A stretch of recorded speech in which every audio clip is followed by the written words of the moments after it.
Hello, ladies and gentlemen. My name is Kurt, and welcome back to Farlands or Bust. Wolfie's dropping the ball there. He's waiting too long to bark. Whoop, whoop, whoop, whoop, whoop, whoop. All right, we're fine. We're good. It's just the sheep. Woo. All right.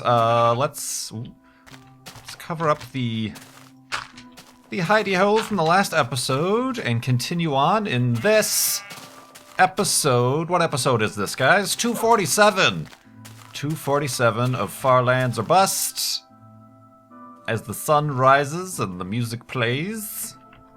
Woof. Now you're just barking like a madman. I had to wait like half a minute for you to bark to start the episode, but yes, episode 247 of Farlands or Bust, and another gigantic, unexpected, yet fully appreciated bump in the donations for Child's Play charity over at farlandsorbust.com. Over $1,000. We're now up to $27,822 raised for Child's Play charity in this season 4 of Farlands or Bust. We were at $26,200 on the last episode before the weekend.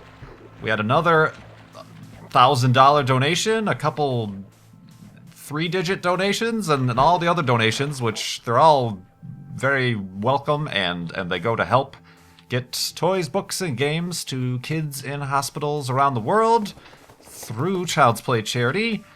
Just mind-boggling indeed. And I know I said I wanted to try to do something when we reached 25,000 for the...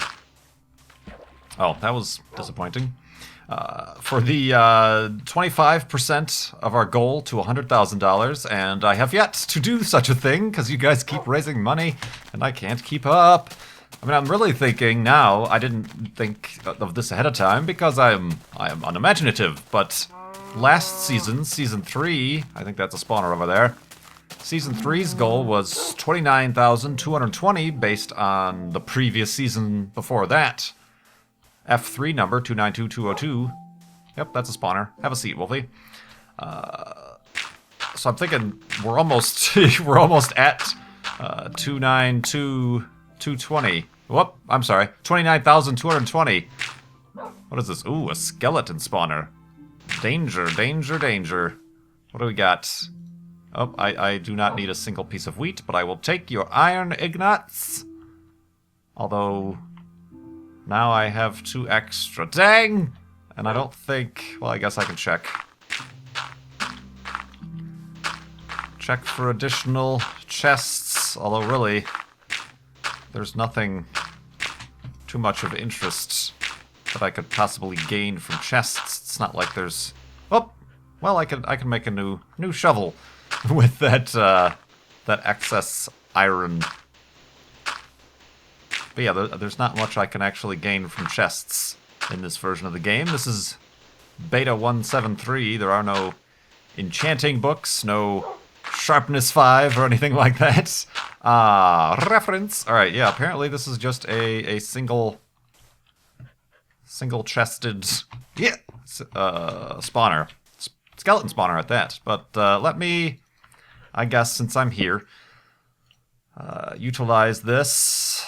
I could probably use another pick as well. Boop, boop. Very nice. Right, I don't have like a third pick somewhere. No. Oops, I gotta actually put a handle on the shovel. There we go. All right.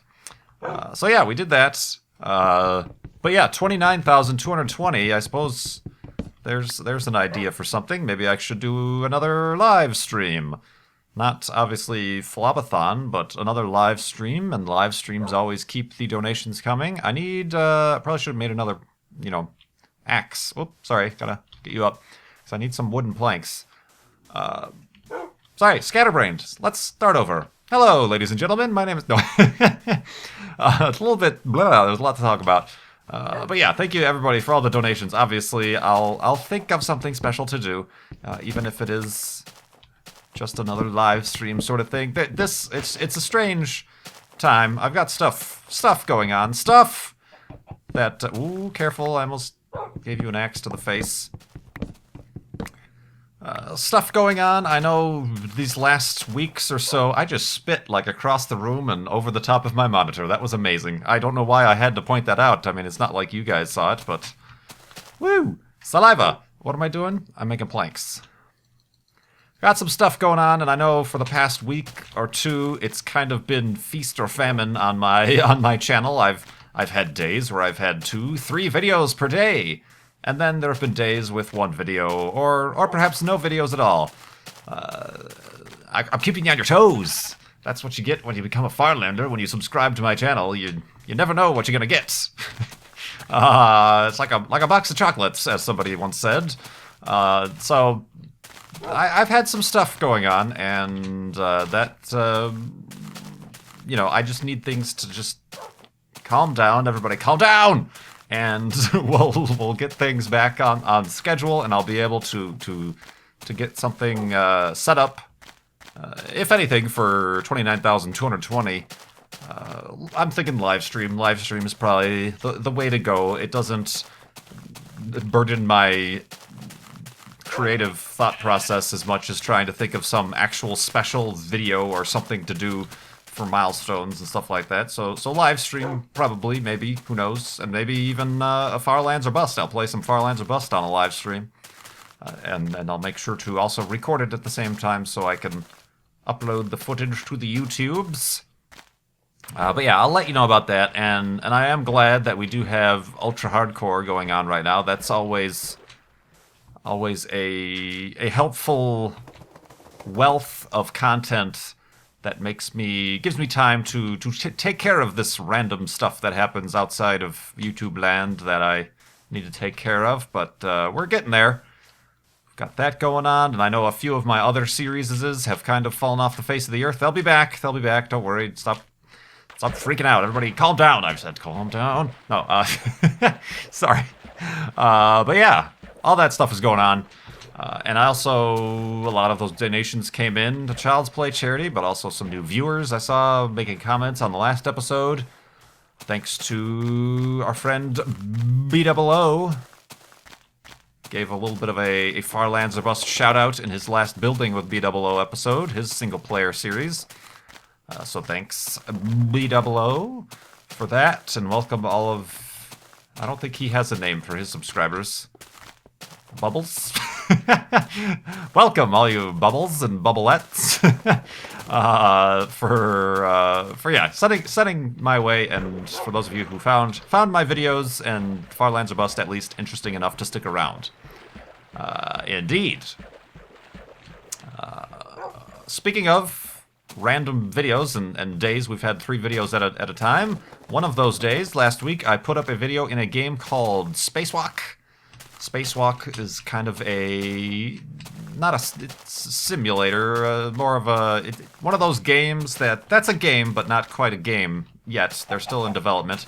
A simulator where you're like in the first person within the astronaut EVA suit flying around the outside of the International Space Station. A really cool thing, and I made mention of how actually there was a problem on the International Space Station, and they were doing an emergency spacewalk to fix an ammonia leak. Ammonia is the coolant that they use on board the space station. They have pumps and tanks and things like that. And it was one of the pumps that had an issue. These pigs are dry. That had an issue, and they had to do an emergency spacewalk last Saturday to follow up. That spacewalk was successful. They replaced the pump. They have spare pumps on the outside, but this pump had been there since it had been installed, since that truss had been installed since 2004, I believe. So lasted a long time for being in the vacuum of space. They're being launched up on what I assume it was probably launched on a space shuttle mission. Ooh, lava fall. And they replaced it, and so far it looks like the leak is no longer an issue, so that is good news. And I was actually quite surprised that today, Monday, the 13th of May, they had planned on sending 3 of the crew members home, just on schedule, not anything related to the the leak or anything like that. I thought that would definitely be delayed due to the spacewalk. But no, they're actually planning on coming back today. So I'll give you that information. Not obviously as interesting to watch as a launch of a spacecraft with astronauts in it, but them returning home is a big deal as well, and you can watch live, and I'll give you the information in the morning.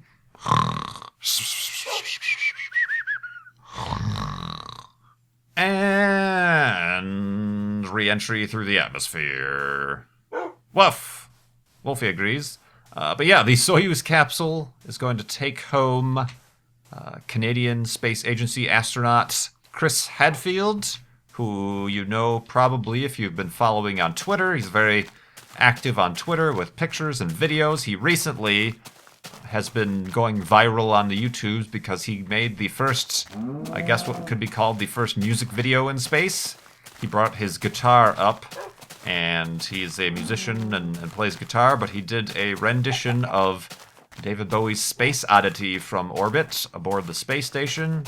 Posted that to YouTube, and that has been going viral quite around the interwebs, so that's a cool thing. But he was the commander, and recently, since he's leaving, he handed over command on Sunday to the next commander. But him, American NASA astronaut Tom Mashburn, and Russian cosmonaut Roman, I rolled that R. I don't think that really requires a rolling of the R, but Romenko, I don't speak Russian, I'm sorry, will be returning today, Monday, May 13th. Touchdown of their capsule is due to be at 10:31 p.m. Eastern Time, which is technically Tuesday, 2:31 a.m. GMT. So a lot of these waterfalls around here. That's interesting. Treachery is afoot. Zisto is around, I think. No. But yeah, that's cool. So they're coming home, and then I think later on in the week, I didn't get a specific date, but we have 3 more astronauts heading up, and the female astronaut being one of them. She's also on Twitter, and an interesting thing to watch. So I'll give you information on that, but I don't think I'm going to be around in order to watch the re-entry. But you can on NASA TV. It's nasa.gov/NTV where you can watch. They generally carry the landings live, and Russian Soyuz landings are a different thing indeed. If you're more familiar with the space shuttle landings, they're a little bit more formal, I guess you could say. There's procedure, and cameras are kept at a distance and everything, as opposed to your Soyuz landing. They land in the middle of Kazakhstan, usually in like a field, some farmer's field or something like that. And there's cameras right there. They have helicopters circling. They land right next to them, and these giant all-terrain trucks that come around. And the Soyuz capsule is a very small thing indeed, and it's a little bit more. It's how you would imagine generic B would handle the re-entry of astronauts. It's a little bit more country, I guess I could say. Not only are they in the middle of a field, but they're kind of rather hastily pulled out of the Soyuz capsule. Obviously, they've been up in space for 5 months, so they really can't walk on Earth gravity quite yet. But they're carried and they're put into these recliners that they've brought out, and it's kind of interesting sometimes during the winter because there's snow everywhere. And but anyway, they're brought out on these recliners, and they're sat on these recliners, and that's where they get, like, right there in the field. There's cameras. They usually have a live feed on NASA TV of these cameras. That's where they get their initial medical checks and things like that. They're usually pretty sweaty and disheveled and everything, and they're still in their spacesuits, and it seems rather jarring. I mean, you must imagine as an astronaut, like I said, you're up there for 5 months. At most, you see 5 other people because there's only 6 people aboard the space station at a time. You've only seen 5 other people, 5 other human beings, ever, for the past 5 months. And then suddenly you land in the middle of this field. There's air and oxygen. Well, there's always oxygen in the space station, but there's, fresh air. It's cold usually. They're in the the middle of Russia, and then suddenly there's just this whole whoa, that was some parkour to you right there. There's a whole group, dozens of people surrounding you and picking you up, and you're in these chairs, and you're under these blankets and cameras, and everybody's speaking Russian and stuff, and it just seems like that would be completely jarring. But it's an interesting thing to watch, the whole process, and then they literally pick them up while they're sitting in these recliners. These large Russian men pick them up in the recliners and then whisk them away to the medical tent, and then eventually to the helicopter to take them back to the Baikonur, I think it is, where the cosmonaut training facility and launch facility is. And then, of course, the Canadian and American astronauts would then be flown home to Houston or to wherever their final destination would be. But it's an interesting thing to watch. I would recommend, if you're up tonight at 10:31 p.m. Eastern Daylight Time, you can watch that. Very interesting thing indeed. Like I said, it's interesting. It's a definite reminder that we as humans are still in the very early moments of our spaceflight histories. We don't quite have. Is that a skeleton? No, it's a wolf. Oh God, that scared me. Hello, wolf. You frightened me for a moment there. But yeah, it's a very, very stark reminder that we are still in the, comparing it to the early days of flight, the biplanes with cloth wings and things like that. You still get that impression here that we have a long ways to go if we're to become a spacefaring species. Indeed. But yeah, that's going on. I guess, sort of, speaking of space, I guess, I have been keeping up with Doctor Who, the new season of Doctor Who. I guess it's season 7, technically, if we're talking about the current modern iteration of the series, with the 11th Doctor. I'm the 10th Doctor skin here, but the 11th Doctor, Matt Smith. I've been watching it, and you guys have been asking me what my opinion is. I can only watch it on a delay because I don't have cable or BBC America, and I have to get it via other means, air quotes, other means. And I recently caught up with not the last two. I think the last one was actually the Neil Gaiman came back and wrote another episode. I haven't watched that one yet. No spoilers! And the last one I watched a few days ago was the Crimson Horror. The one, and then the one before that, which was the Center of the TARDIS, Journey or Adventure to the Center of the TARDIS, or the Heart of the TARDIS, or something like that. To be honest, all of them this season have been fairly disappointing, or just underwhelming, I guess, until I enjoyed this last one that I watched, the Crimson Horror. That one I enjoyed. It felt like an old episode, a classic, a fun episode of Doctor Who. And there was some really good humor in this one, and the storyline actually was, that looks like that's probably lava. Yep, I see fire. It seems like there was a lot more humor that was lacking from the previous episodes, but also I think it had to do with the fact that there were additional characters. He kind of has his little bit of a support team, I guess, that are hanging out in that era of time. The lizard lady and her companion, and I don't know their names. I'm sorry. They all have names. And then there was who was he? The guy with the big head, the short guy with the big head. I don't know, but anyway, I think it had to do with the fact that they were there, and they were characters you could care about more than just the Doctor and his companion. It seems like the past dozen episodes or so, we go from episode to episode, but you can pretty much assume that anybody they meet, or any secondary characters that they meet in each separate episode, you're only going to see those people in that episode. They only are important to that storyline, so they're kind of forgettable.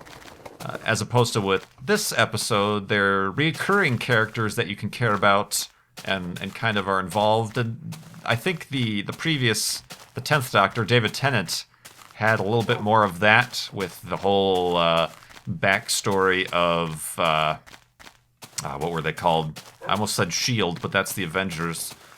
They had hello.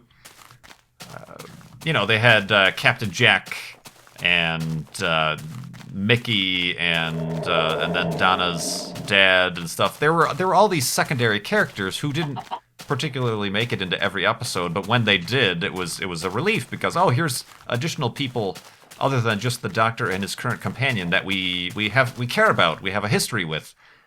So I feel like that's been lacking in the current season, current few seasons, really, I guess.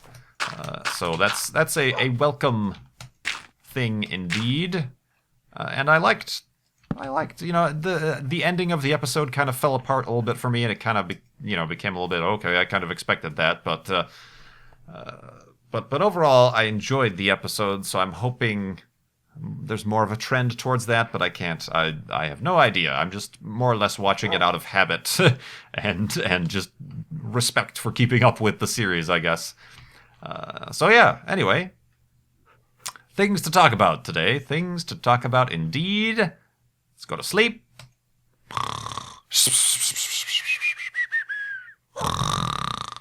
And awakeness. Ow, and twist my ankleness. Dang it. This is looking at me. I know how that feels. Woof, woof, woof. Oh, jeez. Yep, he does. Let's see, I do have some questions. Like I said, a lot of those good donations came in. They came with some questions as well. One, they didn't leave their name. They left a very nice message, but didn't leave their name, and a very nice donation. But this person asked...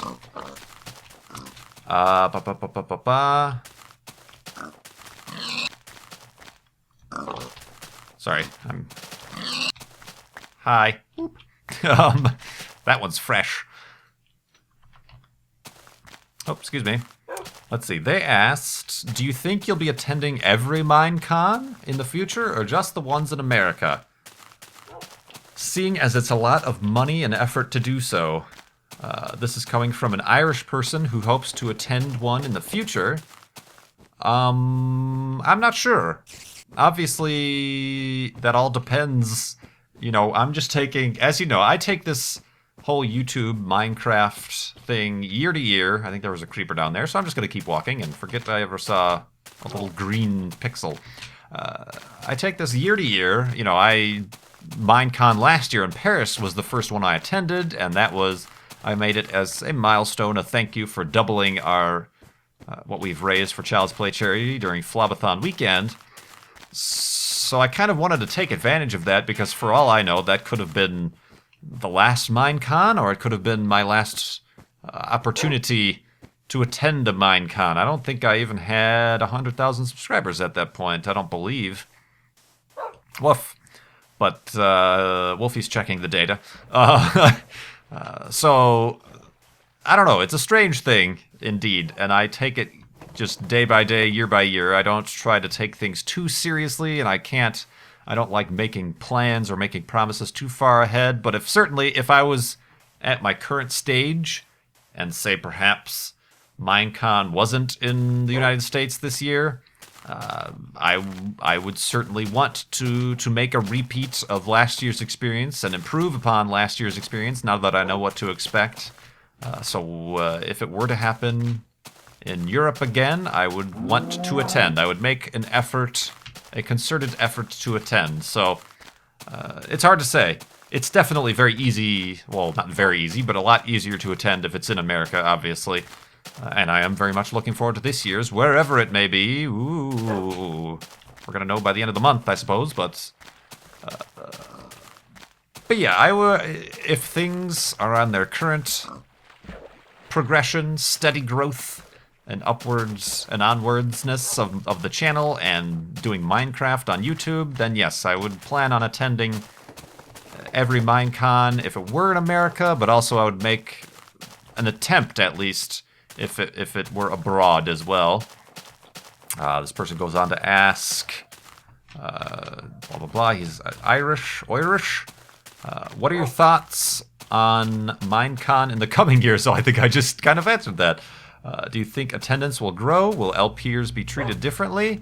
I think the attendance is simply dependent on what Mojang can handle, what they can plan for, and the venues they make things at. I don't think they want it to be too big.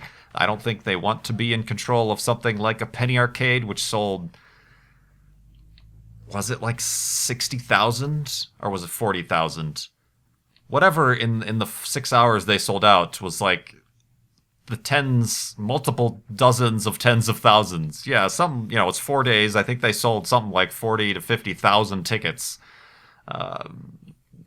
Which, of course, you have to divide that by a certain percentage who bought 4-day tickets individually. But, that I don't think Mojang has the capabilities nor the desire to get that big.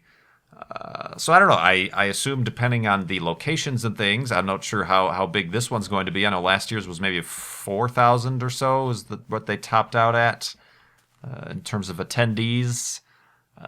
So I'm not sure. It's very careful, cow. Careful, cow. Jeez. I think you and Wolfie have some certain things in common. Do you not? Like to fall from heights. Yep. A lot of stuff in common. Woof. Yep, they do. So yeah, I'm not sure.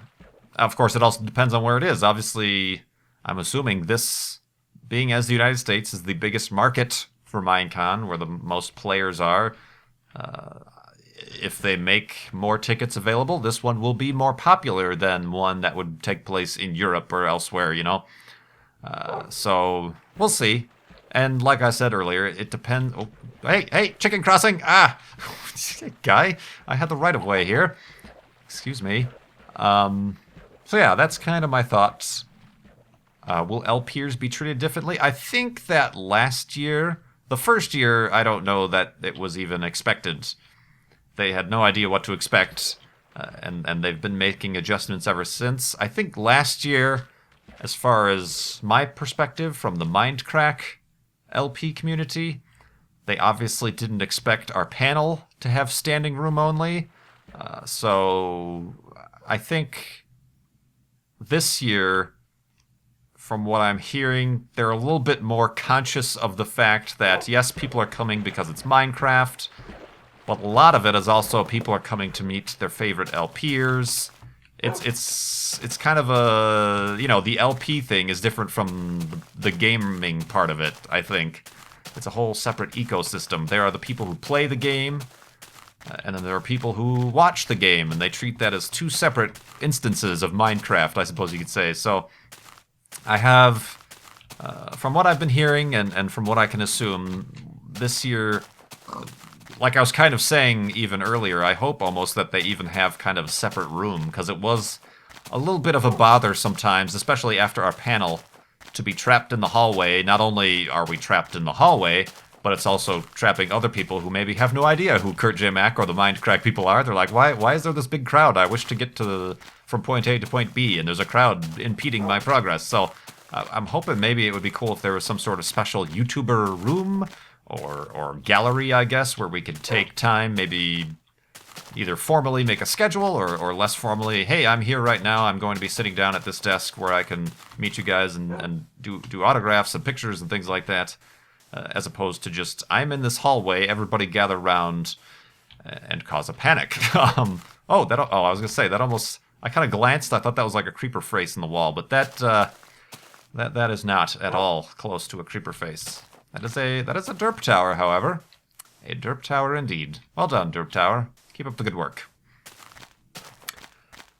So yeah, I'm not sure. I'm taking it as it comes, and I'm looking forward to this upcoming Minecon, of course. Now that I know what to expect, obviously, it'll be a lot better, and hopefully I'm able to accommodate more of you guys. In that regard, I suppose. So, indeed.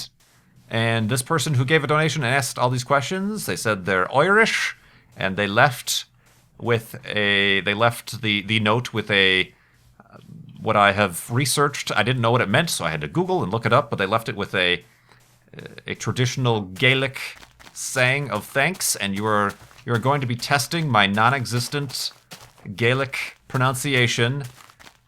Okay, here we go. Oh, no. See, I'm going to mess it up. See, this is my problem. Whoop, I'm walking the wrong way. This is my problem with foreign languages. I want to try to learn foreign languages or say something in somebody's dialect, but I feel like in saying it wrong, I'm insulting them. Oh, I had it. I went to one of those websites where, how do you pronounce this? And then it pronounces it for you. Here we go. I have to get in, like, the Irish. Irish, that's probably insulting right there. Irish-speaking Gaelic. Gura moya gut. Is that how you say it? Gura moya gut. There are many words. It doesn't spell the way it seems to be sounding, but that, I believe, means many thanks to you or something like that. So, right back at you, very generous donator, and for your very nice message and donation and questions, giving me an entire Minecraft day's worth of things to talk about. And yeah, indeed. I'm not going to try to say it again. Oh, man. All right, so yeah, I guess that's going to wrap up this episode of Far Lands or Bust. We've got another tower. Perhaps we can make our end of the episode hidey hole underneath it. Looks like we can. It's pretty funny. All right, let's... Wolfie's excited. Have a seat. Good job. Boop. Boop, boop, boop. All right, let's dig down. Woof, Wolfie agrees. Perhaps at the start of the next episode, Wolfie, you will be a little bit more vocal so I can start on time. And boop. Indeed. So yeah, thank you everybody once again for the donations, for those of you joining me from BOO's channel, welcome, and I hope you enjoy the stay. Obviously, Far Lands or Bust is my main and primary series, and of my utmost dedication for the Child's Play charity fundraiser, but I also do, obviously, the Mindcrack server. I also do space stuff. I was just talking about NASA and the ISS. I do racing games with Vintage Beef. We're doing F1 series and a whole bunch of other things that you can look forward to. But I do have to say, for everybody, new subscribers and old, you know that Mindcrack Ultra Hardcore Season 10 is going on right now? You do not want to miss the next episode, Episode 5, tomorrow, Tuesday. Do not miss that episode. But until the next episode of Far Lands or Bust, my name is Kurt. Thanks for watching. I will see you next time.